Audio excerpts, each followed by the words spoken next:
I know. Wednesday, January 7th, meeting to order. And to let you know that, which you just heard, that electoral board meetings are now videotaped, as you know, and the link to the recording is available. And you can watch them on the board on the 3 business days after the meeting. For those online, if you do not want your image recorded, please hide your video. That's the introductory announcement. As I call the meeting to order and welcome you all, I have a specifically important introduction today. The newest board member of the Electoral Board, Megan Challenger, has been appointed. Let's give her a round of applause now. She Wednesday, Megan. Oh, it's an honor to be here and thank you so much. Good, short speeches. Short speeches. And you know, on my right is Kevin Pinkney, also on the Electoral Board. Happy New Year, Kevin. Happy New Year. Happy Thanks New for Year. your speech. The first thing we need to do is to have the reorganization of the board. We need to elect officers.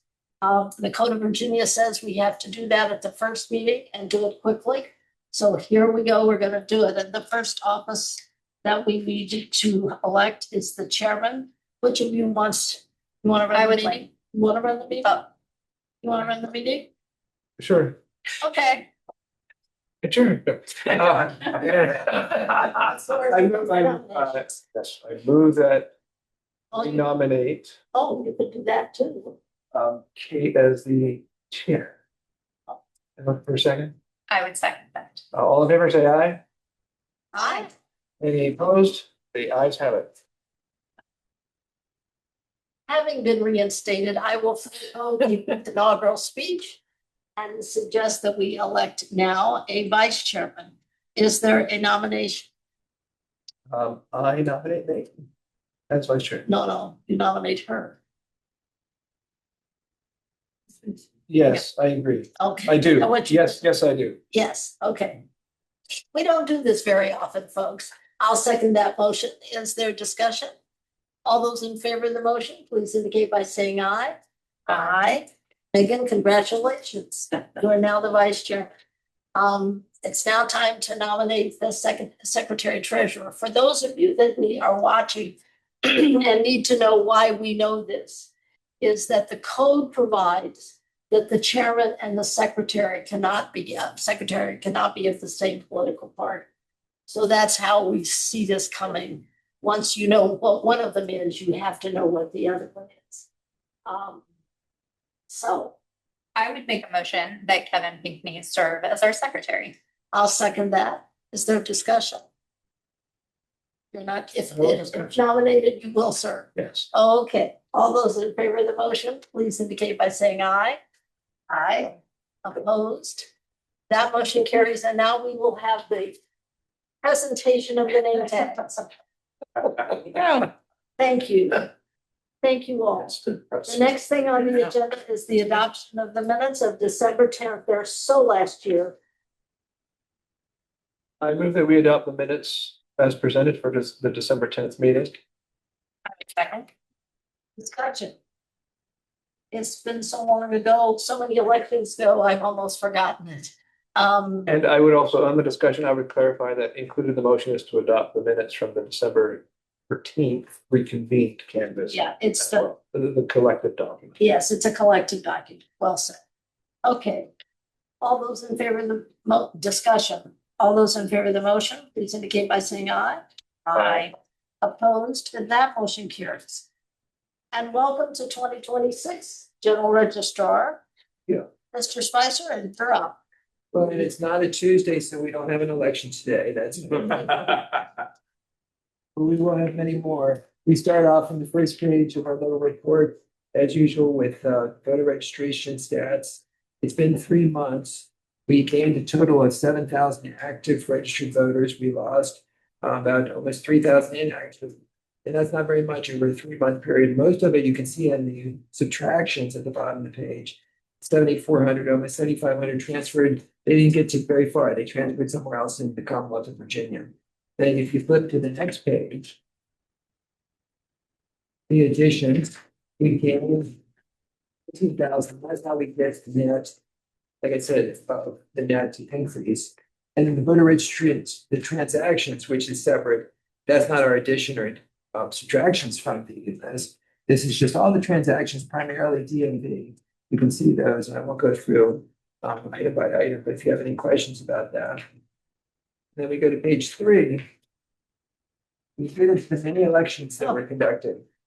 So the first, January 13th, next Tuesday, we'll have a special election to fill the vacancy in the 11th district for the House of Delegates. Results from when Delegate David L. Bulova was appointed by Governor-elect Spanberger as the Secretary of Natural and Historic Resources for Virginia. When we go through for each of these elections, the key dates, we started this last Friday. That was our deadline. Gosh, not long after we knew about the election, it was the deadline for absentee mail ballots. It's a very short window, but we're doing everything in our power to get the mail ballots to voters quickly. We actually had the company drop ship them to us so that we could get them to Merrifield, get them as quickly as possible to the voters. Our first day of early voting and the mail voting was actually Saturday the 3rd. The last day will be January 10th, this upcoming Saturday. Election day will be the 13th. We'll have a canvass as usual the next day, as is legally required. The last day to receive the absentee mail ballots will be 12 o'clock on Friday the 16th. And then we'll have a provisional adjudication meeting on Saturday the 17th, which, as you'll see down below, is also the first day of early voting for the next election. We're going to have 15 precincts in this election, relatively small for us. We're going to be, or we already are, at 2 locations, absentee early voting, here at Government Center and also at the Jem Scott Community Center. Same hours that we usually have. We try to be consistent. So 9 to 5 on Saturday. During the week, we close at 4:30 here at Government Center. We're closed at 7 o'clock at the other location. And go into the information about the election officers. The next election, right on the heels of the January 13th, the following week, we'll have a January 20th special election to fill the 17th District House of Delegates vacancy that was left when Delegate Mark D. Sickles was appointed by Governor-elect Spanberger as Virginia's Secretary of Finance. And you'll see it's like rinse and repeat. It's the same kind of dates. 1 week after we had the first deadline for absentee mail, we'll have the deadline for the next election on January 9th. Saturday, you'll notice we start early voting on the 10th. We're still doing early voting for the other elections. So we'll be conducting early voting at the front of our office for 2 elections on January 10th. And we'll have 2 different election officer meetings. Everything will be separate and distinct, all the paperwork, the voting machines, everything. And January 17th will be the last day of early voting for that election. The election day will be January 20th, canvass the next day. And then the 23rd will be the last day to receive mail ballots. And we'll have the provisional adjudication meeting on a Monday, January 26th. 19 precincts. And that's about it for that election. Then we'll have another election on March 3rd for the Braddock District School Board member. And this resulted when Rajna Sizemore Heiser won the election for Braddock District seat on the Board of Supervisors.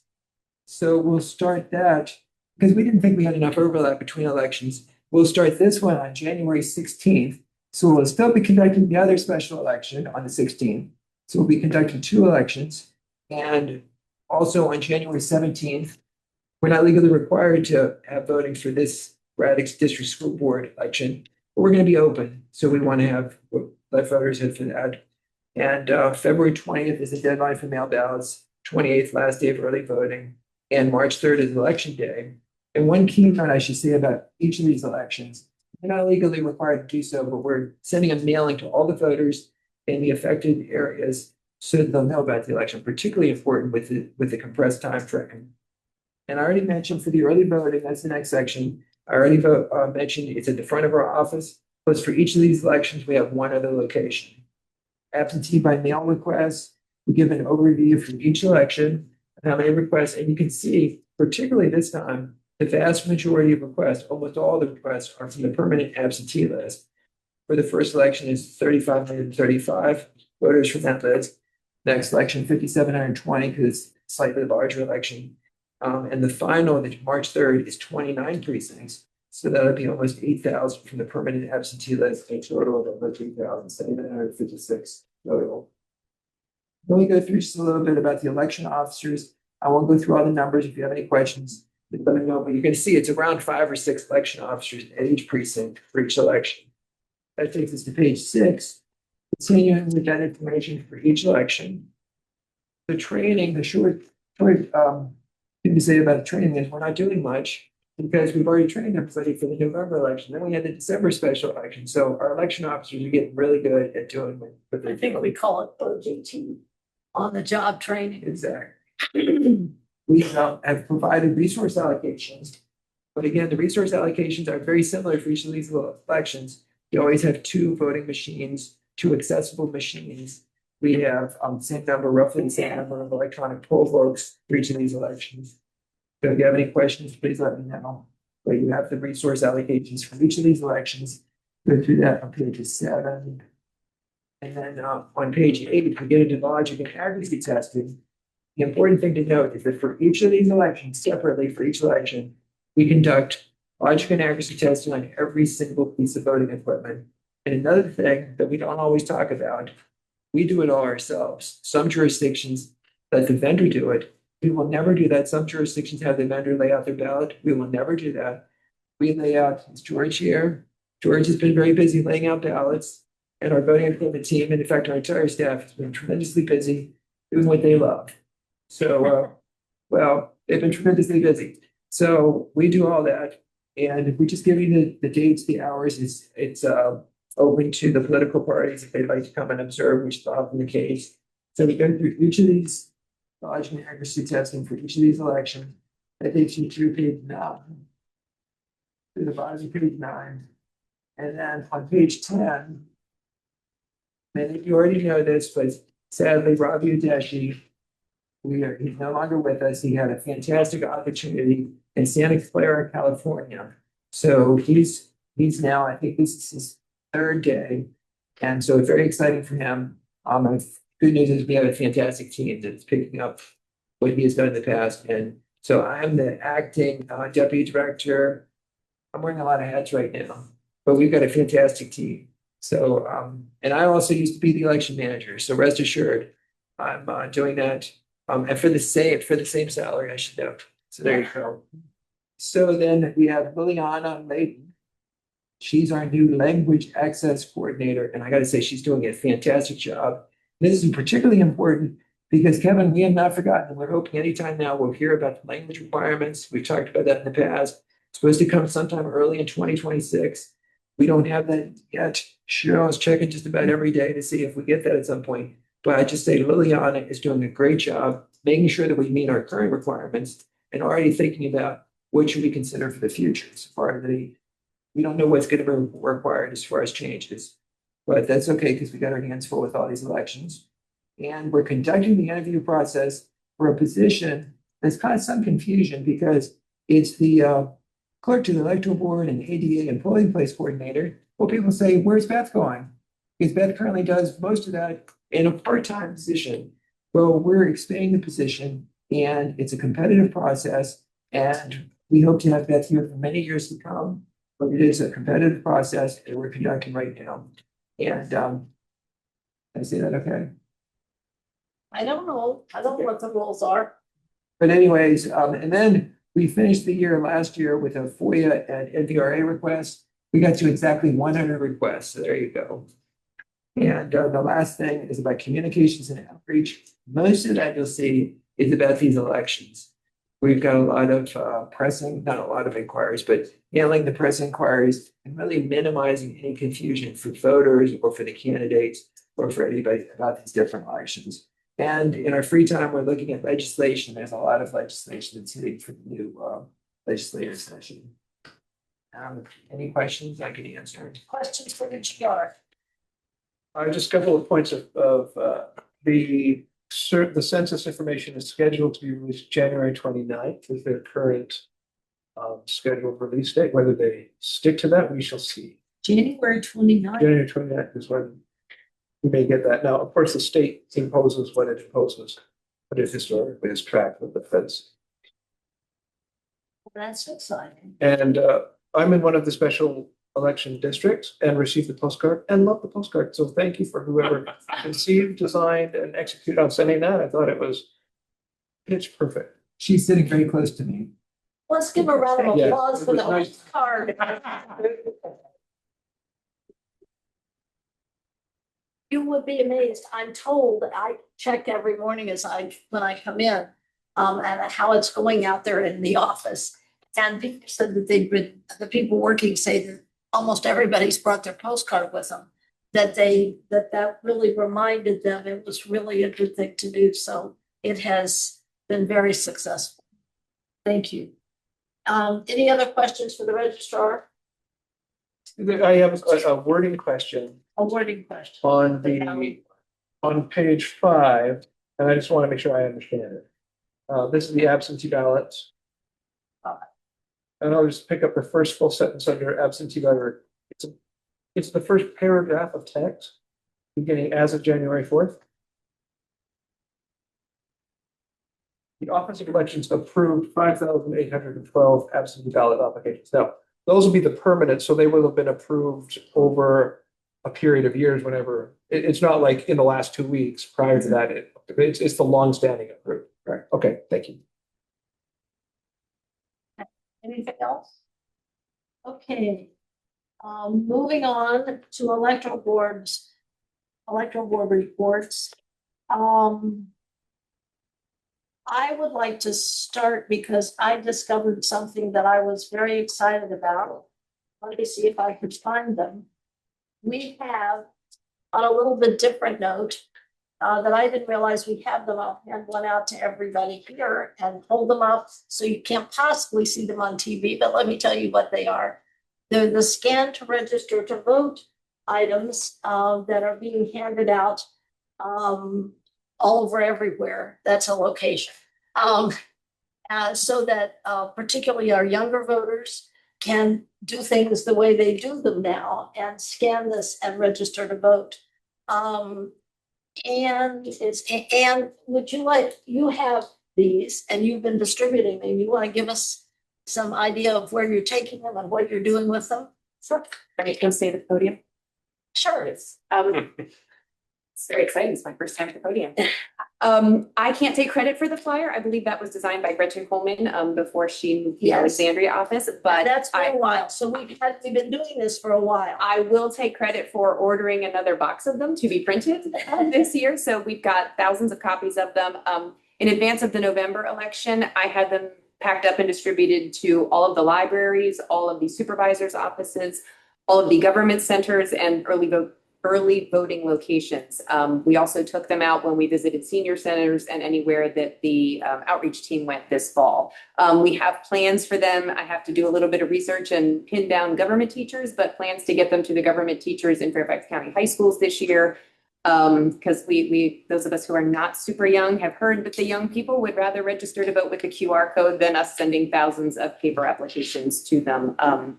So we hope this is a quick and easy way that they can register online and get those processed. Okay, thank you. Questions? We got input from Gretchen, but the person who really truly designed is sitting to my left. I apologize, Cheryl. I didn't realize it was your design. I thought it was a Gretchen from when she was still here. Does it? But Iris worked with me. We worked together. We've been using it for a while, but we're going to, and I'm glad to hear about government teachers because then we can get them into the schools as well. It's something to do much more with the schools. Yeah, but this is, I'm told, I might want to do it on a piece of paper, but I'm told that the young people like this stuff. We can't read their writing anyway. On a piece of paper. And it's print, not cursive. Okay, that's everything I have. Does anybody have anything they want? Do you have anything? I also do not. Okay. Next item on the agenda, resource allocations. You have them in front of you. These are the resource allocations that we look at and talk about. We have Sean Rogers here. Where If is there's some Sean? questions. Hi, Sean, come on over to the In the podium. back corner. This is your moment to That shine. won't work, Sean.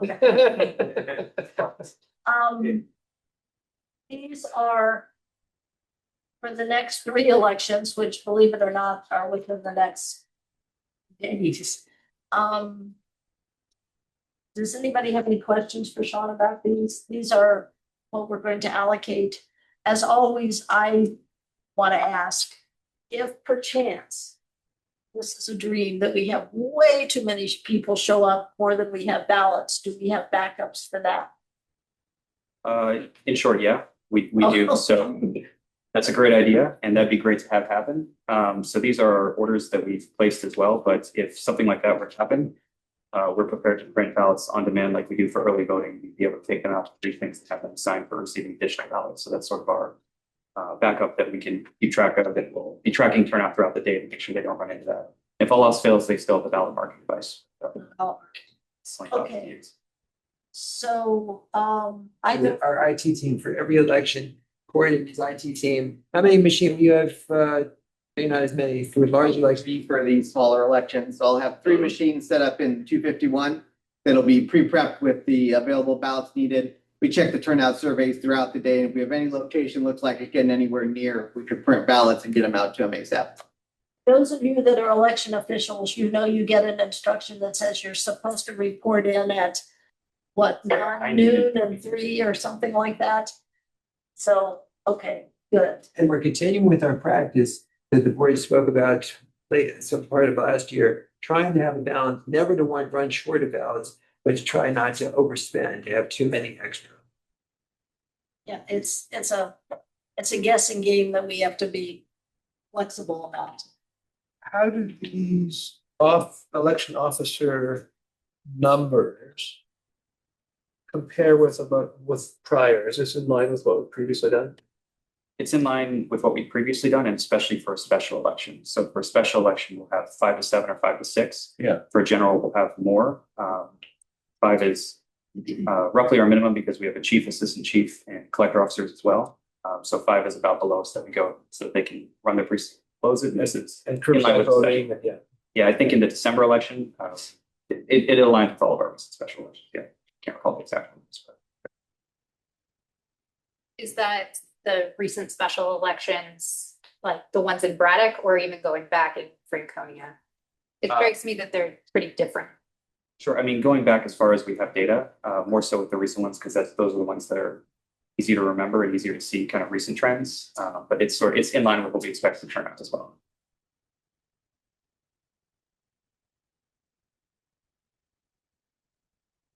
Okay.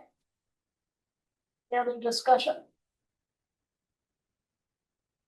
We ran the pilot for using the ballot on band to be sharper in our pencils. How did the pilot turn out? It sounds like because we're using the same strategy that we piloted, that the pilot was successful. So, Eric, do you want me to speak to that, or? Sure, I think it was successful. That and it's always, there are some jurisdictions that print 100%, even for those special election. We think that would be a huge waste of money. So we already did not print that many extra, but this has been a success. We've been able to cut it further because we have all these backup plans, not just the ballot on demand systems, but we also have a very large high-speed printer that we could use to print thousands per hour. I think, is it 10,000 per hour? Huge number. Yeah, depending on the size of the ballot, it could get up there, but we've printed our test deck on it for the last 3 special elections and it's worked really well. We built in a lot of contingencies. So, I can add to that, we got the information that we wanted out of the pilot. Because we have so many back-to-back special elections, we don't want to confuse or add moving parts to the process, because we have a lot to get ready for it. So, like Eric said, it was successful and we got what we wanted out of it, but it's a lot of effort to set up to keep doing election after election. Or to one way or the other. Sure. And were there lessons learned in the pilot that informs how you're approaching the next 3 special elections? I'd say the pilot was more so to see our capacity to print ballots on demand for the precincts. And so we learned some things about packaging and how best to get them out to precincts, but stuff that we're going to take into consideration for future elections. When we have so many to get through back to back, Sure. we want to keep things consistent for each of them. I think, did you have to print, when you ran the pilot, did you actually have to print any more for anybody? No, we did not. So we printed them all in advance, ready to print more on election day if we had to. And it was 9 preprints that we just did. And we're gonna have two high-speed printers ready on the canvas day, Oh, yes. and not one of the plan. Okay. Okay, great. Any other questions on that item? On the resource allocations, I don't think we need to approve those, but we have now known about them. I don't think we take action on it. Okay, we are now into public comment. For those of you who want to make a comment, I know hello to those of you online. I see some of you that are signed up online are actually here. For those of you who want to make a comment, either online or in person, please, and I give you this instruction every time, and I know you remember. Raise your hand to be recognized, provide your name and organization if you represent an organization before giving the statement. Public comments are limited to 3 minutes, and yes, I do to keep track. The board may answer certain queries. However, if more research is required, the board may defer an answer. The board may also request written submission of the comments, the inquiry, because sometimes it is enough detail that we don't quite get all the ins and outs of what the question is. For those present in the room, comments will be made from the podium so that you can be seen by TV land out there or online land out there. So, is there any, let's start with the onliners today. Does anyone online have their hand up? Is anyone online awake? Apparently not. Okay, do we have anyone in the room? Steve Spitz, yes, sir, come up here to the. Thank you.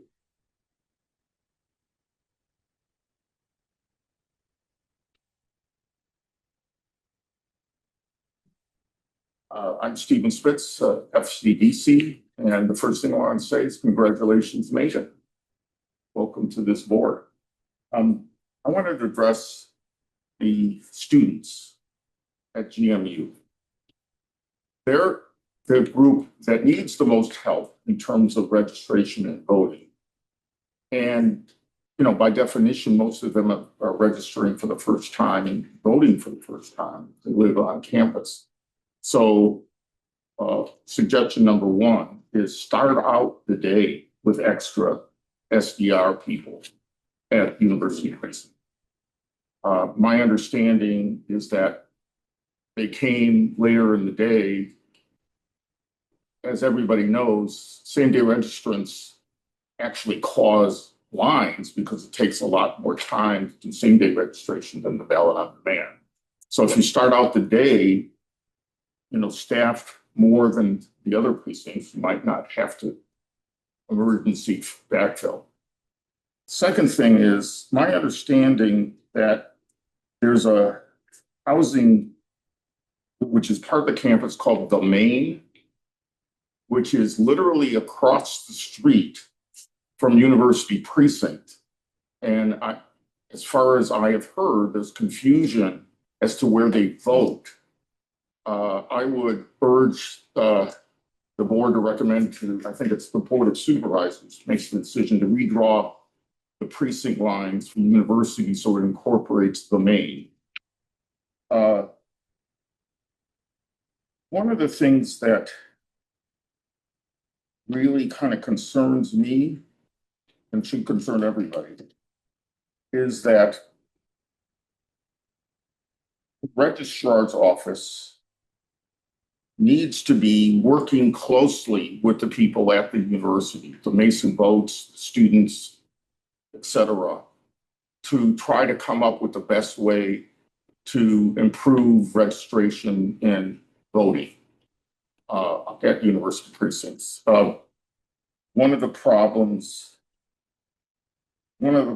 things that I would urge consideration on, based on my experience, I'm wearing my Michigan cap. I happen to be at the University of Michigan on the 17th of September in 2024, National Voter Registration Day, and the city clerk, who's the same equivalent to the registrar here, was actually on campus during that day, and they had 2 satellite offices in operation for early voting and on campus. So you might want to consider, presence on the campus, or at least working with training the students who are doing voter registration, making sure that it goes more smoothly, because, there are a lot of people. And then finally, and this is really disturbing, all the data shows that if you're not registered to vote and vote when you're 18, the chances of you voting for the rest of your life diminish seriously. We, in order to preserve democracy, need to make sure that these young people are understanding what voting is all about, why they should vote. Anecdotally, yesterday I was at a restaurant, the server in Fairfax County, the server said he was registered to vote, but doesn't vote. Why? Oh, they're all alike. I hate to say it, but they're all alike that go over 3 minutes. So I went over 3 minutes? You're just coming up to it. Finish up. Oh, well, you're not counting the time that you just spent, right? Finish up, Steve. Okay. All right, well, I'll finish up with that anecdote that basically I asked them, do you really want people in my generation to determine your future without you having a voice in your own future? You got to convince these young people it's in their own best interest to vote, by whatever means you can do that, because we need them to vote.